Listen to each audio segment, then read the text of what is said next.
US President Donald Trump says Saudi Arabia must normalize ties with Israel in an apparent backtrack of his historic nuclear deal. On Wednesday, the Trump administration announced a nuclear cooperation agreement with Riyadh. It made no mention of the Abraham Accords with Israel, a historic precondition of any such deal. And it was met with anger from America's closest regional ally. Enrichment of nuclear material on Saudi soil could lead to a regional nuclear arms race and a dangerous loss of control. But today, in a Truth Social post, Trump claimed the very respected and very successful Abraham Accords are a condition after all. Saudi Arabia maintains it will not normalize relations with Israel without a credible roadmap towards Palestinian statehood. If the deal can overcome this hiccup, it's expected to generate billions for US companies. But critics fear another effect could be nuclear proliferation in the region. Trump's team dismisses this. This will be top level, highest standards for nuclear safety and safeguards ever.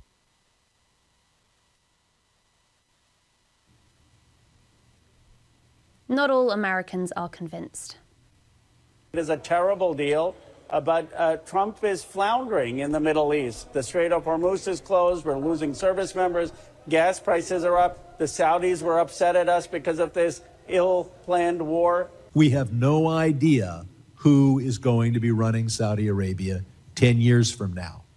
Congress has 90 days to review the decision. I'm joined by MEE's Sean Matthews. Sean, welcome back to the show. How do we explain Trump changing the terms of the nuclear agreement with Saudi Arabia? Thanks for having me on, Matilda. So I think it really took a lot of diplomats and a lot of officials for a loop. I was speaking with one Western official, not from the U.S., who was preparing a cable actually on this very topic. And Trump's tweet about basically Saudi Arabia having to join the Abraham Accords in order to, actually get onto this deal, said the diplomat told me it really threw their entire cable for a loop.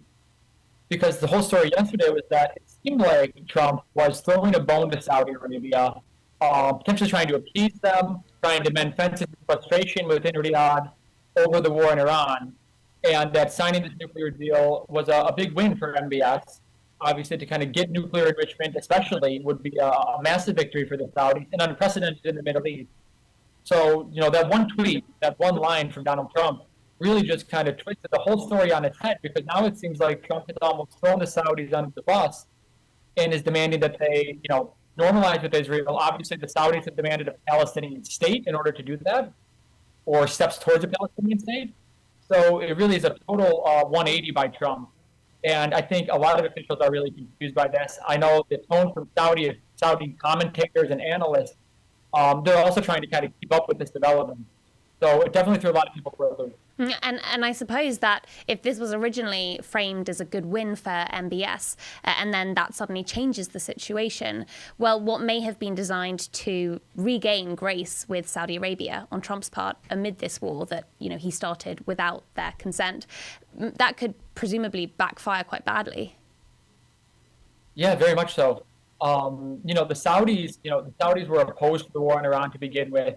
They did join in with the U.S. on launching strikes in Saudi Arabia. They opened up some bases to the U.S. as we were the first to report. But a lot of this was done because obviously the U.S. is Saudi Arabia's closest partner. For the Saudis, a lot of this would kind of seem like a betrayal in a sense. My understanding is that Trump and MBS actually had a phone call yesterday that hasn't been reported. The contents of that call have not been shared with us. But my big question, and I think the question going forward, is whether the Crown Prince was consulted on this tweet before Trump published it. And that would really tell us a lot. One thought could be that Trump is committed to this deal, and that in order to try to get the deal over the finish line within Congress, he's throwing out a bone saying that, it's contingent on Israeli normalization. But as some Saudi commentators have already pointed out, this deal was signed. It was signed yesterday, a 1-2-3 agreement between the U.S. and Saudi. It's going to be hard for him to walk that back. I think the question going forward, Matilda, and this is really key, is, and we don't know this actually because none of the details of the deal have been released, but this agreement doesn't necessarily guarantee Saudi a right to enrich uranium immediately. According to the reporting out there, there's supposed to be a committee of Saudi and U.S. officials who will kind of discuss this, look and see whether it's commercially viable for the kingdom. It makes economic sense. That's the language that's been used. And then they will decide on whether Saudi enriches uranium. We should point out that the United Arab Emirates has a nuclear agreement with Saudi Arabia. They signed a 123 agreement. They've had they've had this program for years, and they do not enrich uranium. There are other countries like Japan and Germany, which signed a 123 agreement with the U.S. on nuclear cooperation, and they do enrich uranium for a civilian nuclear program. So the real kind of the rub is going to be in the details here about exactly what Saudi Arabia is trying to get. Of course, the pride for the Saudis is enrichment. I mean, that is what they want. They want that autonomy. They see themselves as the leader of the Arab and the Muslim world, and they want to be able to enrich. Obviously, the only other Muslim-majority state that has a nuclear program, a weapons program, is Pakistan. The Saudis say that they want a program for civilian purposes, but enrichment really is key to the sense of autonomy, and Saudi Arabia kind of taking charge of its destiny and its economic progress. So if this deal is really just an agreement for Saudi Arabia to purchase already enriched uranium, purchase nuclear technology from a U.S. company like Westinghouse, that could be seen as a benefit for Saudi, but it's not going to be seen as this real victory for the kingdom, driving their industry forward as an autonomous kingdom. So really, the real question here is going to be about enrichment. And potentially, Trump will hold out and sign off on enrichment in order for a normalization deal with Israel, but he'd be happy to sell nuclear technology to the Saudis in a downgraded version of the deal, similar to what the United Arab Emirates has with the U.S. And how will Israeli officials be feeling about this right now? I mean, originally many expressed dissatisfaction with the deal and fears that it could trigger an arms race in the region and challenge their, hegemony in the region. Will this Truth Social post appease them? Well, I saw the clip that you had of Naftali Bennett, I think, and already Benjamin Netanyahu has come out and said that Israel is ready and willing and able to normalize relations with Saudi Arabia. I don't think there's any surprise there. So the Israelis clearly are welcoming this kind of pivot by Trump, or this enjoinder, this caveat into the deal. And I think they're going to keep pushing for this. The question is kind of, again, what actually will progress with this deal? If this is just about Saudi Arabia buying already enriched uranium, importing that into the kingdom, and purchasing Westinghouse nuclear technology, paying for American science and engineering, I don't think that's really going to be controversial in Congress. But that's probably not something the Saudis are going to want. They want enrichment. They've been very serious about that, actually. Senior Saudi officials have said that publicly, that they want to enrich. They see this as a right. The other thing, you mentioned Israel. What I would watch for are the other Arab and Muslim states in the region. If Saudi Arabia does enrich, what does that mean for the UAE, which signed a 123 agreement with the U.S., and it does not enrich, but it has a nuclear program, given the rivalry between these two states? Well, they feel the need to enrich. Turkey, obviously a NATO member, trying to develop its industrial base, especially making in military industry. Well, the Turks want to enrich. So, the Israelis are clearly the most important to watch here because they are a nuclear armed state, although they don't admit it. Everybody kind of acknowledges that. But all these other states that Saudi Arabia is either partnering with or in competition with, they're going to be watching this also. So it's really a big mess, and I think we'll get more clarity once this deal goes to Congress in the coming weeks and some of the details start to come out about what exactly the Saudis are buying from the U.S. And we will keep our eye on that story. Sean Matthews, thank you so much for your time. Now, Gaza. We saw a lot of injuries from quadcopter drones. These are remotely controlled fixed-wing drones which hover. They have guns on them, they have cameras on them, and they're flown all over the place in Gaza. We saw many people shot by them. They were flown into hospitals. One of my friends was shot in the chest in the operating theatres at Nassau. Not when I was there, it was before I was there. A quadcopter was remotely controlled, presumably by someone in Tel Aviv or somewhere, flown into the hospital, shot him in the chest when he was in the operating theatre. I also saw victims, young women who had been shot whilst in their tents in Al-Mawasi, quadcopters hovering over the tents, spraying bullets indiscriminately onto the tent. The children seemed to be specifically hit by quadcopters, and lots of them were sort of shot in the back, in the head, in the upper torso. They're operated by somebody that's watching what they're doing, so I assume that they are targeting children. So the drones would come down and pick off civilians, children, and we had description after description. This is not, an occasional thing. This was day after day after day, operating on children who would say, I was lying on the ground after a bomb had dropped, and this quadcopter came down and hovered over me and shot me. In theory, precision drone technology should reduce collateral damage and civilian casualties. But in Gaza, evidence indicates the opposite may have occurred. This is the damning core claim of a study by Brown University's Costs of War project. It's titled Lethal Precision Without Accountability and looks at Israel's use of quadcopters in Gaza.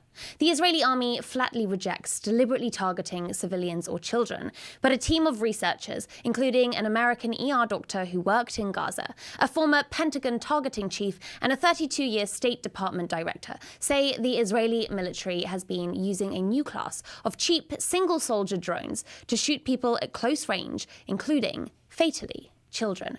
Without action, they warn it risks becoming a template for other militaries to copy. I'm joined now by medic and lead author of the study, Dr. Mimi Saeed, and her co-author, former State Department human rights official Charles Blaha. Mimi and Charles, welcome to the show.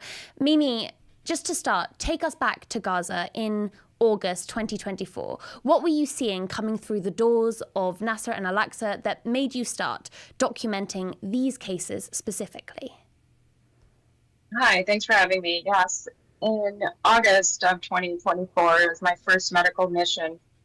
At that time, we were seeing quite a few injuries, but one of those injuries was very peculiar in that we were seeing children, very young children, under the age of 12, with single shots to the head, to the neck, to the chest.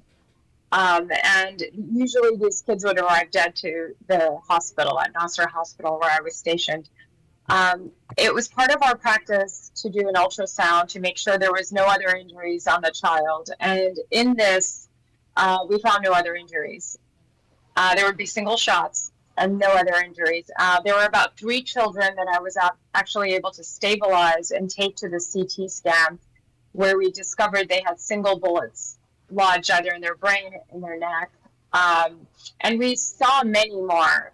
And just given the nature of the situation and treating these children, I wasn't able to document all of them. But I was able to document about 18 of them. Now, the report's central irony is that quadcopters are sold as precision technology that should protect civilians and reduce collateral. Charles, could you explain the gap between that pledge and the reality that you've found? Well, first of all, thanks for having us. The gap happens in practice. You mentioned that that Israel says that they don't intentionally target civilians. Well, that's really paper. Is in the field otherwise. We know, for example, that Israel's targeting practice has resulted in massive civilian casualties. And we know that a disproportionate amount of those are children. So what appears to be happening here is that Israel's general targeting practices seem to have carried over into their use of these tactical drones. There may be a slight lag just coming from the connection. But the second step in this research, I suppose, after establishing the use of quadcopters in civilian attacks, is then suggesting intentionality behind the targeting of civilians here. Mimi, while in Gaza, you documented 18 cases of child patients in a month, as you described, with these single small caliber rounds to the head, neck, chest. Now, many of these children arrived with no wounded adults around them. Why was that detail so relevant in drawing your conclusions? Because the argument would be these are collateral damage. This was crossfire. They were trying to target an adult near them, and they just happened to get shot. None of these cases was that actually happening. And it's routine practice for me when I was in Gaza to ask family members, whoever was eyewitness, what happened, where were you? And each time they would say it was a quadcopter. The child was doing something very benign, and they came in, they were shot, they were either playing soccer or flying a kite, and they just had a gunshot to their head. And eyewitnesses saw a quadcopter or heard a quadcopter. Now, Charles, I imagine this doesn't sit too well with international humanitarian law. To be clear, Israel isn't party to the Additional Protocol 1, but it says it follows customary international human rights law. Just talk us through the key legal breaches this implies. And I'm curious, could it play into the ongoing case for genocide? Well, the three key international humanitarian law provisions are this. First, in military operations, military distinguish between civilians and combatants. Second, militaries must take precautions to protect civilians. And third, that militaries must use lethal force only in cases of military necessity. Dr. Syed has already said that by eyewitness, there's no indication that many of these use were in cases where there was active combat, that these were in cases where Israeli forces were under threat, or that anybody else was under threat. This appears to be, at least in some cases, and maybe more, intentional targeting of civilians, and that could feed into evidence of genocide. In fact, on June 23rd, after the article, this article was published, the UN published a report that talked about intentional targeting of children in Gaza, and among other things, mentioned Israel's use of quadcopters. Now, eyewitness attribution is a heavy part of the report. There are combined evidentiary bases, but it is very, very central that you have these testimonies from eyewitnesses who say that quadcopters were behind the attacks. You also combine this with data, the sheer scale of the toll, which is now over 73,000 Palestinians since October, and of course the civilian to combat ratio, which even by Israel's numbers is at least 3-1. But Mimi, would you just talk us through what the attribution rests on in terms of eyewitness testimonies? What did the families and witnesses of these attacks tell you about how they happened? Yeah, the families told us that these were done by quadcopters. They were eyewitnesses, not necessarily family, but people that were actually there that saw this happen.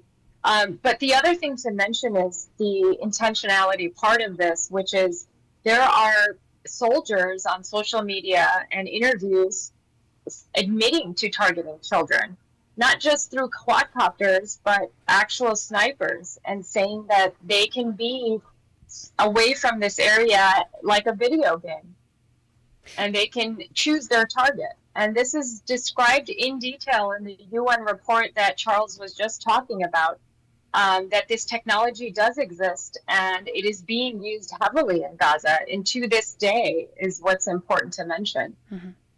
But it's also your testimony that's very relevant as a medic who operated in Gaza. Now, you are also the lead author of the paper. I imagine it's not the norm in academic research, and some would say maybe it risks objectivity in analysis. Just tell us, what would you say about the importance and also the complications surrounding eyewitness evidence when it comes to the genocide in Gaza? It's important because journalists aren't allowed into Gaza, independent journalists, and the journalists that are there that are trying to cover this issue are being shot or being killed as well. So the only eyewitnesses left are people like myself, foreign doctors.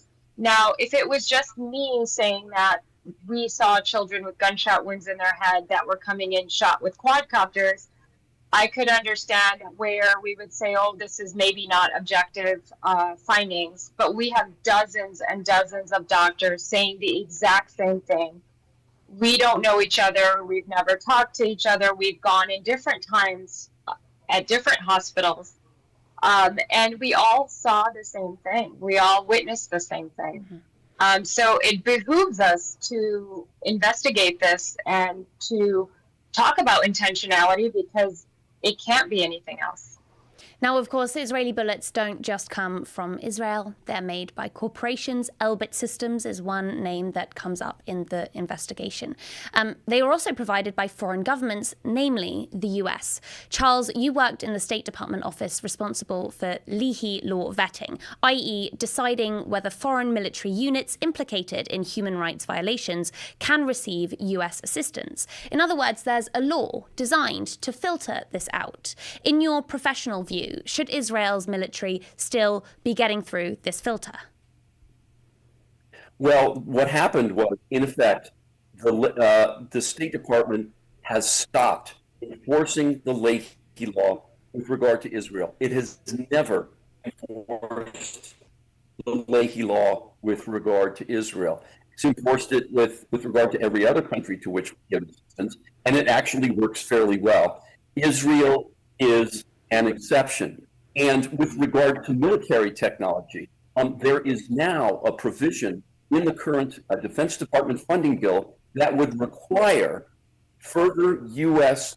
cooperation and integration of military technology with Israel, with one specific country. And this is very, very worrisome with regard to Israel. The other thing to keep in mind when it comes to intentionality is, no matter what Israeli officials say about their rules of engagement, no matter what they say about their adherence to international law, there's a larger context at work here. And the larger context is that in the wake of October 7th, there are many in Israel who believe that there are no innocent people in Gaza, and that even children are not innocent because, in this way of thinking, they are future terrorists. So that's a lot of what is fueling this. But that's a view that may be held in Israel. Why does that translate to the US? You say that Israel is an exemption to the Leahy law. Can you shine any light on why that is? Well, because Israel has always gotten special treatment by the State Department and by the Defense Department. They've traditionally been a very close partner. And one of the things that's politically reinforcing this in the U.S. is that in the Trump administration, one of the bedrock sources of support for the president and for this administration comes from evangelical Christians, fundamentalist Christians. And they believe that Israel, they are the chosen people of God, and that they are entitled by God to the land, and that anything they do to defend it, especially after October 7th, is justified. Thank you. And Mimi, one of the fears expressed in the report is that this becomes a template that other militaries copy, that Gaza was an experimental testing ground. Would you just remind us what that war zone would look like if extrapolated, of what you saw this quadcopter violence do to children and the conditions that you were forced to treat them in? Yeah, it sets a very dangerous precedent when children are fair game to target and to shoot, to kill, and they have no immunity, no protection. That is a very dangerous precedent to set. But I do want to mention and talk about the proposal for the U.S. and Israel to merge military technologies and what that means. We're already seeing impunity with Israel, complete impunity, no accountability. And to add this merger would mean that they have complete access to U.S. military technology, but also we would be signing off even further on the way that they use their technology that's provided from us, even more blatantly than already is. This is a very dangerous point in the timeline, and that's what we need to understand is with the track record of Israel and how they target civilians and children, we are saying essentially that we want to merge that military technology and power. So specifically, the report makes some recommendations. It calls on the US to suspend transfers of tactical drone tech to Israel. The US is the largest arms supplier and a drone leader itself. What would it take, Charles, given the situation you've described, the climate you've described inside the State Department, what would it take for your recommendations to be taken up? Well, in the short term, it's going to be very difficult. However, one of the things that's happening is that public opinion about Israel in the U.S. is changing. And it's changing in part because of Israeli practices in Gaza. And so there have been votes on aid to Israel, on military assistance. There have been votes on weapons packages. None has succeeded so far, but the margins are getting closer. So in the short term, unfortunately, I don't see a change.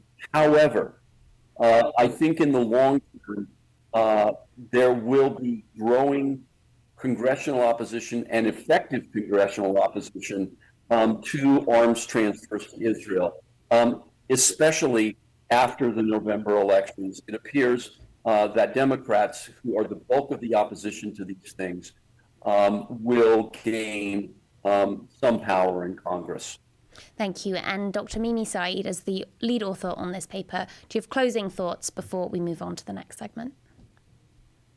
Yeah, absolutely. I mean, I think, everything that Charles has said, we have to take action. We have to investigate these claims, and these eyewitnesses that we're seeing in Gaza of quadcopter technology, because it provides even more impunity to the units and the commanders that are participating in this. Charles Blaha, Dr. MEE Saeed, thank you so much for joining us here on MEE Live. Thank you. Thank you. Over 73,000 Palestinians in Gaza have been killed by Israel since October 2023. Over 1,000 of those deaths have occurred since the so-called ceasefire. If you count bodies retrieved from the rubble, that number surpasses 5,000. And it makes no mention of indirect deaths. Life expectancy in Gaza fell by 47% in 2024, not unexpected today, given much of the population live in makeshift camps with 60 million tons of rubble to clear and a third of hospitals non-functional. The recovery cost for Gaza has been put at $71.4 billion by the UN, EU and World Bank. So how's it going? Trump's Board of Peace received pledges of $17 billion, but none of it has landed in the World Bank administered fund. Donations flow instead through a JP Morgan account, including some millions from Morocco and the UAE to pay for the board's executive salaries. But most of it has not materialized. Hamas dissolved its Gaza government on 6th of July and offered to hand civil administration to the National Committee for the Administration of Gaza. This was established in January under Trump's Board of Peace, but it did not offer to disarm. By it, I mean Hamas. On the 20th of July, it elected its new leader, Khalil al-Hayya, the last of the founding generation.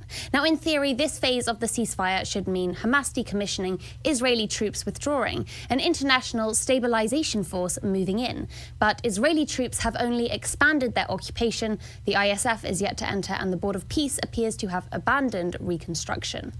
While Palestinians have no promise of self-governance, Israel approaches an election in October, and Israeli officials briefed Channel 12 that they expect the Board of Peace to rule Hamas in breach within 2 to 3 months, clearing the path back to war. Joining me to discuss this is Palestinian political analyst Mohammed Shahada. Mohammed, welcome and thank you for being with us today. So a stabilization force that's yet to enter, a new administration that's yet to enter, and extravagant plans for Gaza Riviera that have little to no money in the bank. What has Trump's Board of Peace actually achieved in Gaza? Well, the Board of Peace was from the very get-go a scam. I remember being briefed on a conversation with some Arab leaders of the mediating countries back when the deal was signed, and all of them were unanimously saying that this is not a plan, it's not a framework, it's basically a spectacle, a stunt, and all of it fell down back then to Trump wanting to win the Nobel Peace Prize. That's why the deal was announced only 2 days before the prize was announced in Norway. Ever since Netanyahu held the approach of drowning Trump in the details, trying to bore him out of this, trying to flood him with endless talking points, and it worked handsomely. And the reason why it worked, why the Board of Peace is going nowhere, is because all of the people that are supposed to implement that Trump agreement in Gaza are fanatical pro-Israeli right-wingers. So take, for example, Ari Lightstone. That is the Board of Peace advisor that is in charge of implementing the ceasefire on the ground. He is the liaison between the CMCC, the center that Trump created to oversee his ceasefire arrangement, and the White House. And Ari Lightstone, the way he's been described to me by numerous European and Israeli experts, diplomats, etc., is that he's more right-wing than Netanyahu. If you look at Kushner and Witkoff, we saw precisely what they did in Iran and how they handled that file catastrophically, to the extent that Tehran demanded J.D. Vance to take over and Kushner Witkoff to be excluded. Those were the guys that were supposed to design the whole Trump deal. And they're as close as one can be to Netanyahu and the Israeli right. So it's no surprise that the final result is basically a mirage. Nothing materialized whatsoever.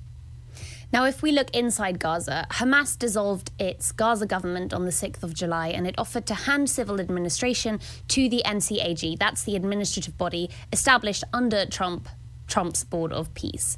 But they have not disbanded. In fact, Hamas just appointed a new leader. Tell us a bit about Khalil al-Hayya and what his appointment signals about Hamas's positioning in the situation.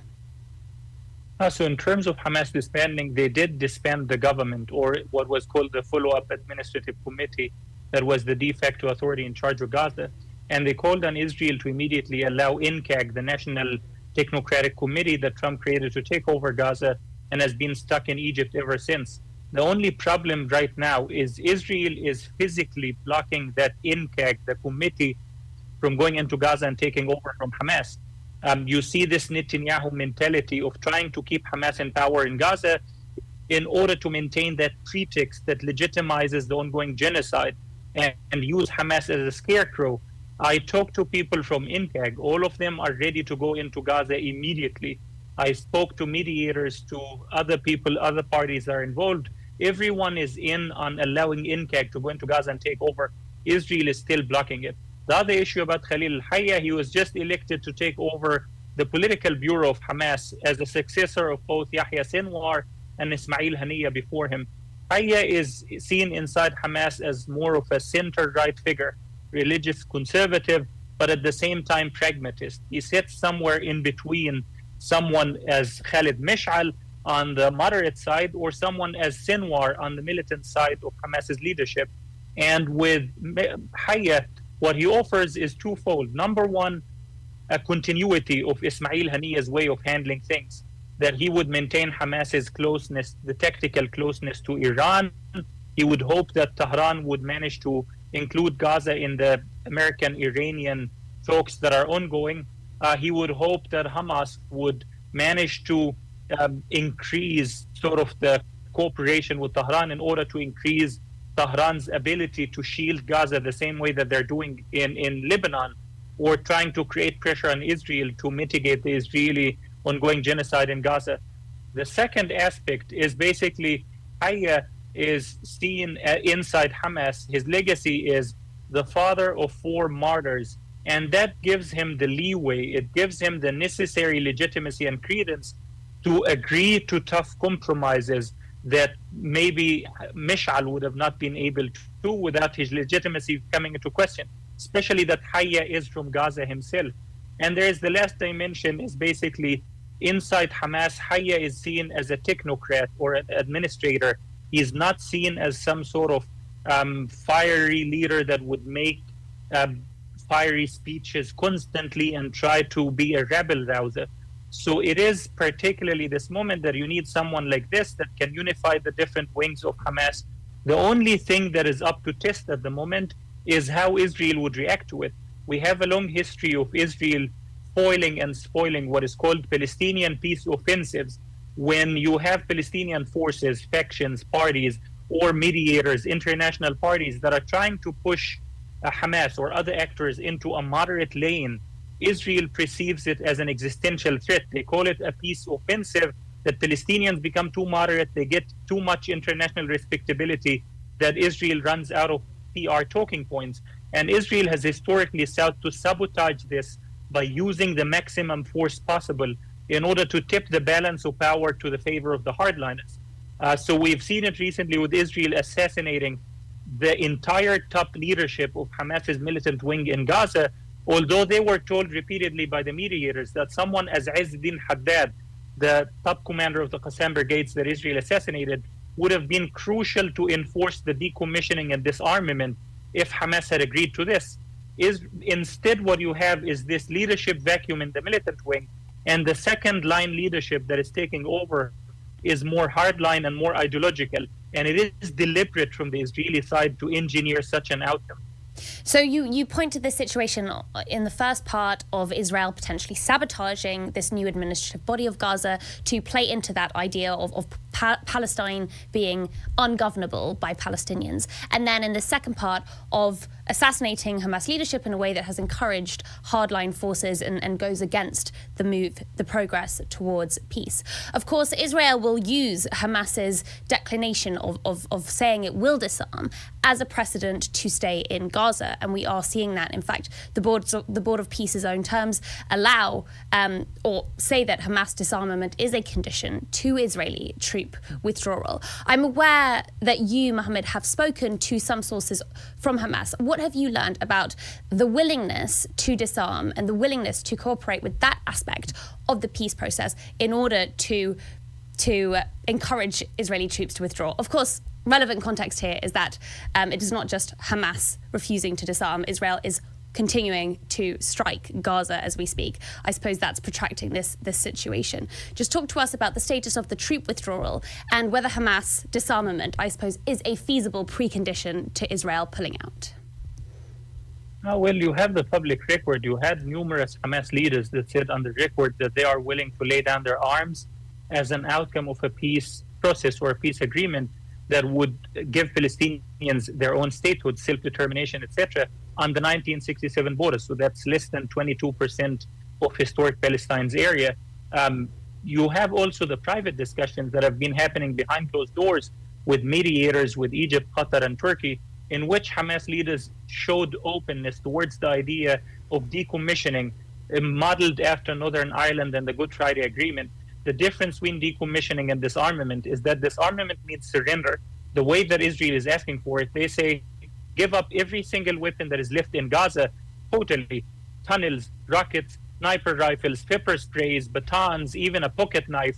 And after you give up everything, disband and dismantle the armed brigades, then Israel would begin withdrawing many months after you have an international mission that would go in and verify.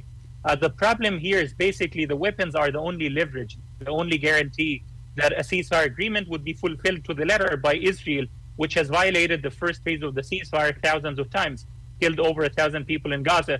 So basically, the Israeli approach is unworkable. It's deliberately so. It's supposed to antagonize and get Hamas to say no, to use it against them. The decommissioning paradigm is basically you have a process where you would freeze the weapons, store them, lock them up, put them out of use. No production, no use, no display of any of those weapons. So they would be locked up in depots. And then you would have a peace process as the Good Friday Agreement happened. In the Good Friday Agreement, it happened in 1998. The disarmament was never finished until 2007, 2008. It took a whole decade after, and it came as the outcome of a peace agreement, not a precondition. In that way, you have the save-face leeway for a group like Hamas to convince its own members on the ground and convince other more hardline groups in Gaza, Kataib Mujahideen, Al-Wayt Nasser, etc., the deal that is being put on the table, even if Hamas's leadership agrees to it, you would expect a huge amount of its rank and file members to refuse, as well as the other factions. They would not give up their weapons before they see the Israelis out of Gaza. The problem at the moment is basically whether Hamas agrees to disarmament or decommissioning. Both of them are a dead end. Both of them are basically rhetorical, political traps. It's a Netanyahu maneuver. I've spoken to numerous mediators, European officials, even some Israeli experts that are connected to the war ministry, to the security establishment, or whatever you would call it. And what they are saying is If Hamas says we are willing to disarm, Israel will say we don't believe them. We need to finish the job ourselves. If Hamas says we will disarm and get an international mission to go and verify, Israel would say we don't trust an international mission. They're anti-Semites. We need to stay in Gaza. Israel would use this as an indefinite excuse. Whenever you would have a verification mission that would say Gaza has been 100% disarmed, Israel would say, no, we have some secret intelligence pointing towards some covert cell somewhere in a tunnel underground, and we need to stay there for the next year or 2 or 100 years until we find that cell. Who's going to verify after the Israelis? The other thing is that if you try to tell Israel that Hamas in Gaza is now in a corner and that they are genuinely desperate for a deal, the Israelis' answer is, good, that means we have to double the pressure, we have to double the violence to finish them off. If you say, no, Hamas has actually improved its situation, Hamas has rebuilt itself, Hamas is now fully in charge, Israel would say, yeah, good, that gives us all the more reason to use the maximum violence possible to crush them. So there is no way out of this. It's a rhetorical trap. The Israelis have made up their mind that they would never accept anything less than the full ethnic cleansing of Gaza. That's why mediators are telling us that even if Hamas accepts every dictation that has been put on the table, there is not going to be any reconstruction in Gaza as a minimum until the Israeli elections are over. Because you're now in a situation where the Israeli political mainstream sees any gesture of humanity towards Gaza as political suicide. The only way you survive politically is that you need to keep drumming up the rhetorics of genocide, total destruction, what Israel calls voluntary migration, voluntary as in starve to death, get bombed to death, or leave out to nowhere. And it remains basically the consensus in the Israeli political mainstream. You have a clear majority of Israelis that have showed favorability of the option of ethnically cleansing Gaza or supporting the voluntary migration. I believe it was about 82%. And Israel would not relent. They spent close to $100 billion on that genocide. They sacrificed close to 900 soldiers. They ruined and destroyed Israel's international standing to finish the job that Ben Gurion started in 1948. They're not just going to pivot and change their mind because Trump asked them nicely. So that's the dilemma we're in. Mohammed Shahada, thank you for your time. And that is all that we have time for today. To all of you watching, thanks for tuning in. Like, subscribe, make sure you're following us on social media at Middle East Eye. You can email meelive@middleeasteye.net. I'll be here live at 5 every Tuesday and Thursday, noon if you're in New York. See you then.